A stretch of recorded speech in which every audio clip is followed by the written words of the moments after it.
Tapestry of Redemption. My name is Daniel Vallis from InformedChristians.com, a website ministry devoted to discerning current events from a Christian and biblical perspective.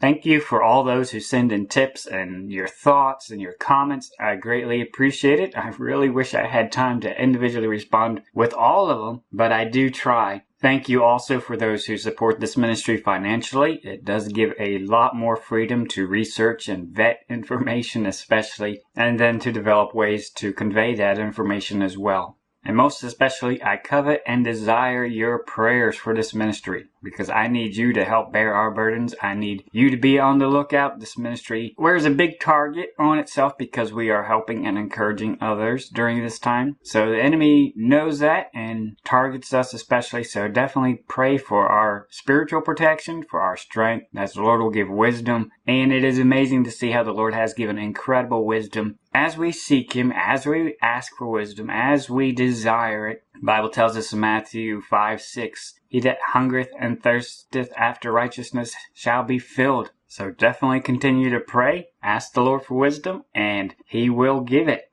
This video is a warning about the times we are in right now and what we see on radar, but it is not a prediction. I do not know the future, but I will lay out on the table, so to speak, what is going on right now and what might possibly come down, but I do not know the future. We find ourselves in a very fascinating and laden month, the first month on the Jewish calendar, when you disregard all the rabbinical precepts. So right now we're in the first month on day 23. So we still have a week's worth of time to go in this month, and there's still a lot of symbols, and we've studied a lot of it before. And each day gets more and more interesting. And we see the celestial signs at this time engaging exactly with the events, shadows, and patterns that happened at this exact same time. And this is why it is very important to make sure you are using the right calendar and the right calendaring methods. The Bible tells us on the very first page that the sun and the moon are for determining the years and the months. Not barley, not conjunctions of the moon, which you can't even see anyway. No, God gives us visible signs that we can see. So right now we're in a month of high expectation. And I've said so many times before, and I'll repeat it till I'm blue in the face, I cannot tell you a day. I'm not going to tell you a day. But I am going to point out the different areas that have high importance and shadows and patterns that go with them, and we will have a higher expectation in that time frame. But this whole month is so late, and it's almost like pick a day. You know, there's so much to choose from. Almost every single day there's something important, but we have seen as it goes forward, more and more culminate and come together and tie together the weaving of the shadows and patterns. And also, with the events as they progressed forward, came to completion the further we go forward. But I cannot tell you a day. The Bible tells us we will see the day approaching. We are here at that day, a day of high expectation. But we will not know the day or the hour. We won't know down to the specifics. And He does intimate that He will come in a day that you're not aware. So it's going to be a combination of we'll know the day, we'll know a good idea of the time, but it's still going to catch us off guard when He does come. So while we're in this month of redemption and of Judah and the month of Kings, let's point out a few things. Of course, we talked about the spring equinox and how it's very important that the spring officially starts at this time of year. We covered Songs 2 that talks about the springtime and a big intimation twice of the call to arise, my love, my fair one, and come away. So a big hint at a springtime rapture. And we had talked about a month ago how the fig trees were already leafing out and starting to blossom and put forth figs a month ago. And if you read different reports from that time of people who went out looking for barley, that's what they were doing. But it's just interesting to note their agricultural notes they were making as well, that the vineyards were starting to bloom out too as well. And that was a month ago. So Israel is now well into spring. We are approaching the peak springtime. So going forward, it just gets more springier and more springier. It gets even more ripe for the fulfillment of the song's passage. Now this month is so amazing because there's incredible threads that are woven together that call our attention to it. And there's patterns that we need to watch for. And we also need to be diligent that we don't give attention to patterns that aren't referenced. You know, there's a lot of patterns in the Bible and mentions of people going to see the king. There's a lot of patterns. The judges went to see the kings. A lot of people went to see the kings. Joseph went to see the king, Abraham went to see the king, the 3 Hebrew children went to see the king, Daniel went to see the king. There are so many people throughout the Bible that went to see the king. So how do we know which pattern to even look at? Well, we look at the pattern that's happening at the exact same time as Passover. And that was the Esther pattern with Purim and the fast of Esther. And we also looked at how the celestial signs pointed to both instances, both the fast of Esther and Purim. And so that is why we are focusing on Esther as the one who goes to the king pattern, because that's what's been pointed to. There's a thread that connects it. And so that's what we always need to look for. What is the biblical connection to a pattern and type to what we're looking at now? No, not just randomly picking numbers from scripture or even patterns and stories, because anybody can do that. But let us examine what are the threads that weave this story together. So all the layers and patterns that we've been looking at with Passover and Calvary and the Fast of Esther and Exodus and Promised Land, all of these are tied together because they happen at the exact same time. And the Bible even tells us and makes mention that they happen at this time and draws our attention to that. And then on top of that, the celestial signs pointing to instances as well. So that's why we're talking about all these patterns, because they happen right now concurrently. And that's what draws our attention to them and weaves them together. So always search for the strongest evidence that ties to what you're studying. And one amazing thing about this month is all the women that are referenced, particularly in context of being a bride at this exact same time. We talked a lot about Esther and her picture of going to the king, both in her background of how she even got to be the queen, but then at this exact same time when she went before the king to touch his scepter and to get salvation for the Jews. That picture is directly referenced here. So Esther is a beautiful bride picture that we've been studying referenced at this time. But then also at this exact same time is the story of Ruth, a bride who is redeemed, a Moabitess even. But the Bible tells us in Ruth 1:22 that she came to the land of Israel at the barley harvest. And a beautiful story of redemption there. So those two pictures are going on in this whole context right in the springtime, all about a beloved. So much expectation going on right now. Now in a couple of days, on our 5th and 6th, basically the 27th on the Jewish calendar, will be the second instance of when Christ appeared in the upper room. Remember, the first time was right after the road to Emmaus, when he appeared to the disciples, and they were all there except for Thomas. Now, the Bible tells us that he came back 8 days later and reappeared when they were met together again, and that's when Thomas was there. So in a sense, there's a little time frame now for us that we're in the middle of between two different revealings of the Son of Man to his disciples. And in a broad sense, the pattern and shadow that we're expecting right now is the revealing of the Son of Man. And he said he's coming before judgment comes during the days of Noah when people aren't even expecting it. So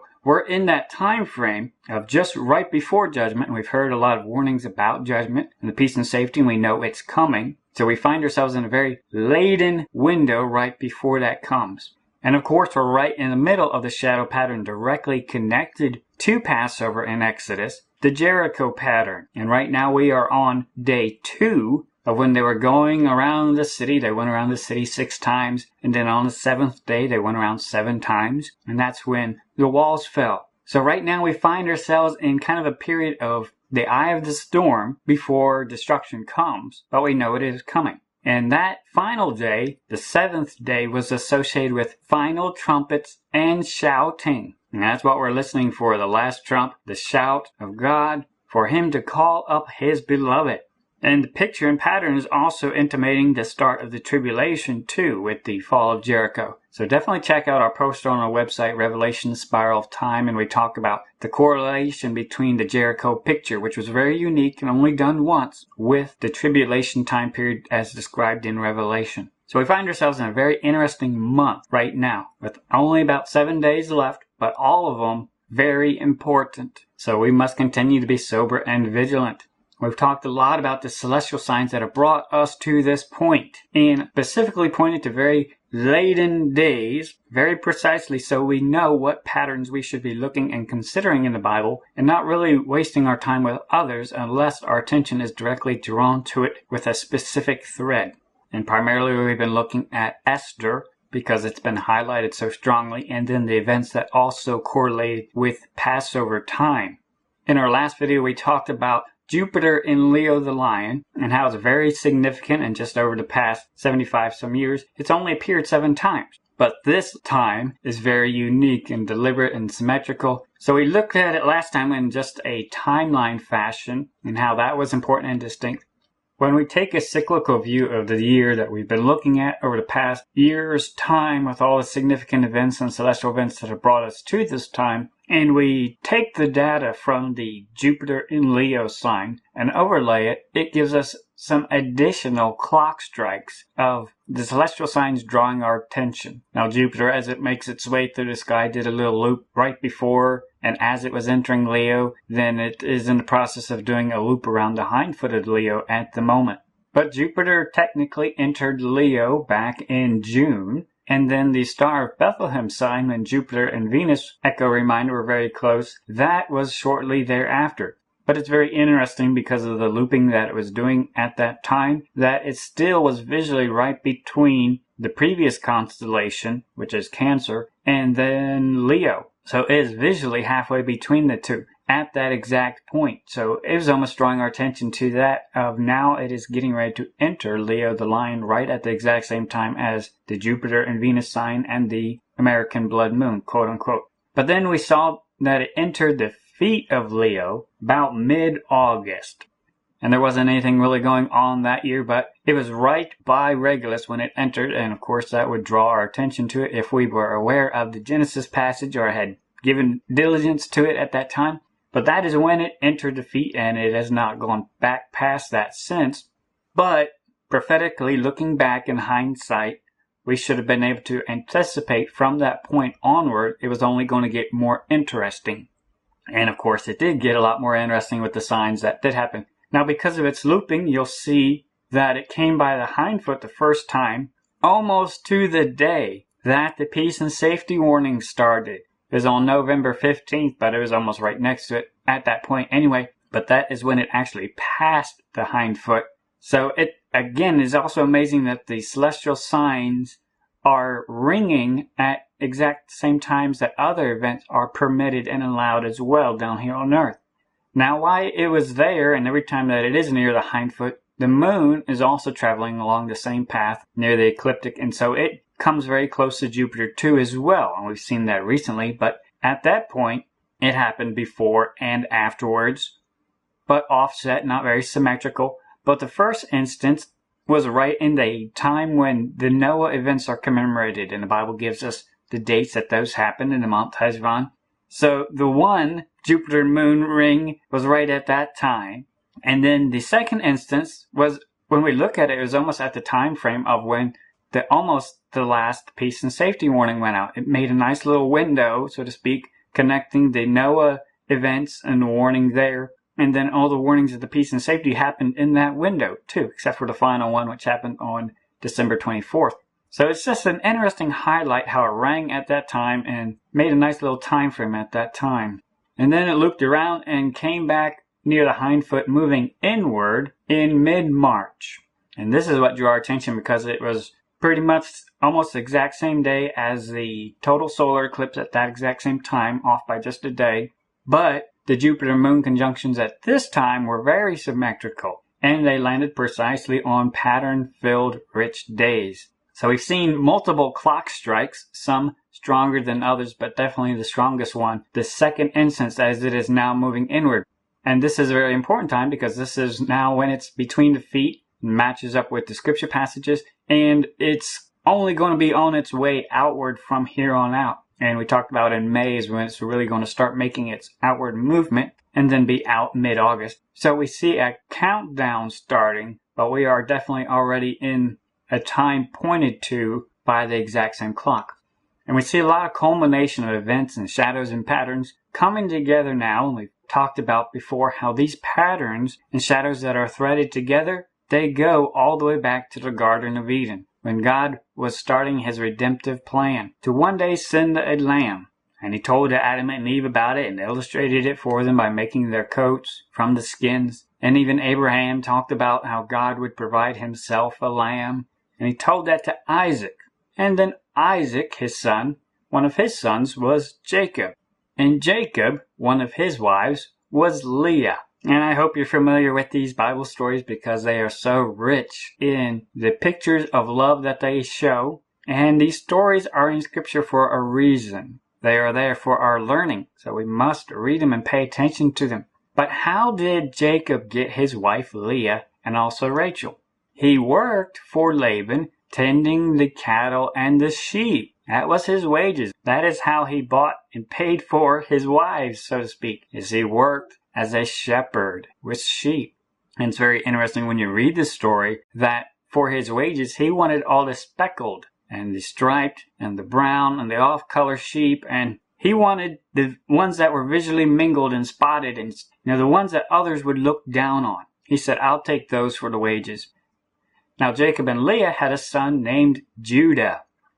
And this is the Judah we've been learning about. The one associated with lion, who's known as the lion in Genesis 49. Judah is the lion's whelp. In this passage, Jacob is talking prophetically and giving a blessing to all his children. And he specifically gives this prophetic reference how Judah's line was going to be very important in dealing with the Messiah and also other future events, alluding all the way up to the end of the tribulation. So very important blessings that he's giving to his children back then, knowing how their lineage would be very important.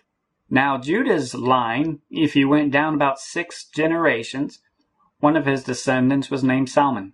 And he married Rahab from Jericho, the one who was liberated on the 7th day.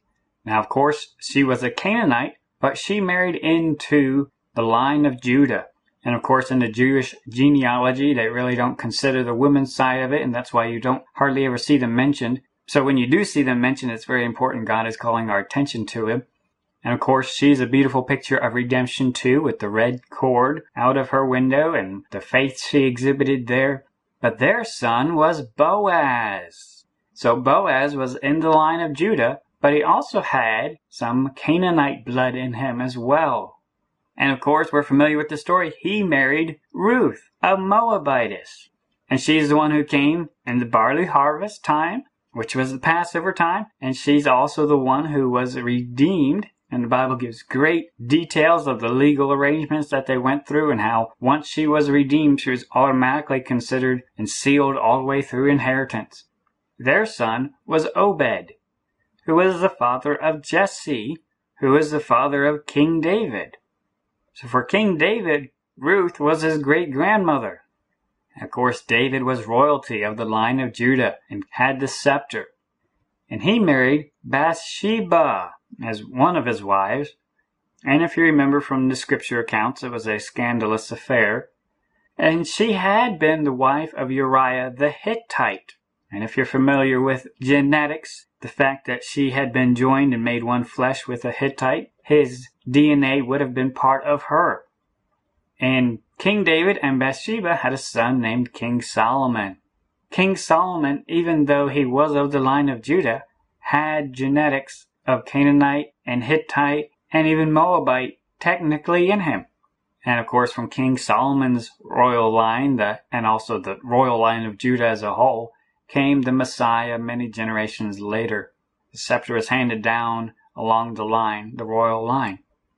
And he has come to marry his bride, the redeemed, the church, the one he made atonement for and paid for, the one he came for as the Lamb. And all throughout all these stories is a beautiful picture of the Lamb, redemption, royalty.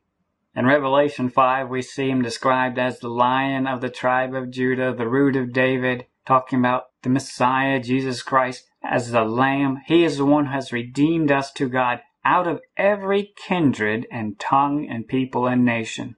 You know, the Messiah had Gentile DNA in him. Even though he was Jewish, he had Gentile DNA in him and made him qualified to redeem every kindred and every tongue and every people and every nation. God came to die for the whole world, everyone. And he was technically qualified to redeem all of them. And as worthy is the Lamb that was slain. That is our Messiah. That is our King. That is our Redeemer. That is our beloved. And I hope now you can see how all these threads come back to this first month, the month of Judah. the month of Kings, the month of redemption. All their stories come together in this month. This is a very important time. Again, I do not know the future, but our attention has been drawn to this time, to this month, to these patterns, to these stories, to these threads for an important reason. God is weaving a beautiful tapestry of redemption, and He's drawing it out and showing it to the whole world at this time. Are we paying attention? If you have not yet, download our PDF, Exodus 2, The Bride Goes to the King's House, which summarizes a lot of this information that we've talked about previously before and what has led us to this point. Definitely check out the resources on our website relating to this. The links are in the description box. We've been listening to the call of our beloved, the attention, because He's showing us the love story of what He's been doing over thousands of years for the redemptive work to bring His creation back to Himself, to reconcile and redeem His creation back to Himself. And He's calling to those who love Him. And He says, make yourself ready. Be prepared. Purify. Prepare your heart. And He wants to see who's paying attention, who has faith, who is making themselves ready, who is living as though He is returning, who is living as though He has done all these things for them. We are at an important time because it's transitioning also in the same month from the pictures of redemption and the work He has done there to also stories of judgment, concluding multiple stories here as well. We know judgment is coming. We know sudden destruction is coming. Where will we be found when it happens? Will we be found as the wise virgins who made themselves ready for the bridegroom when He returned? Have we heard the trumpet call at midnight warning us that He is almost here? Or will we be found foolish and like Lot's wife? Our love, who we love, what we love, will determine our rewards. Remember Lot's wife. She got what she wanted. The foolish virgins, they missed out on great rewards because they did not take the return of the bridegroom seriously. Only the wise, only those who are watching, only those who are ready and prepared themselves, those were the ones who partook of the reward. Christ warned His disciples that the hypocrites will be left behind with the unbelievers. There are many hypocrites, many Christians who say that they love Christ and they love their Redeemer and they love their beloved, but their life and their action and their focus and their passions does not match up. Christ is watching us even now through the lattice of the windows of heaven, so to speak, and seeing who do we love? Who do we long for? Where does our time go? Where does our money go? Where does our strength go? Where does our mind go? Where do we put ourselves in pursuit of? We find ourselves at a time that the trumpet calls tell us that the bridegroom is very near, even at the doors. The month of redemption, where we have high expectation, where we will see our bridegroom that has already started calling to us to make ourselves ready.